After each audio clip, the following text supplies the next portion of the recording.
இயற்கை இயற்கை சூழ்ந்த இந்த இடத்துல விவசாயம் எவ்வளோ ஒரு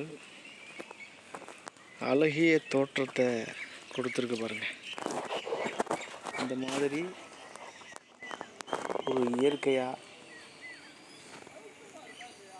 நாம் வாழ்கிறப்போ நோய் நொடி இல்லாத வாழ்க்கை பாருங்கள். நோய் நொடி இல்லாத வாழ்க்கையை நம்மளால் வாழ முடியும்.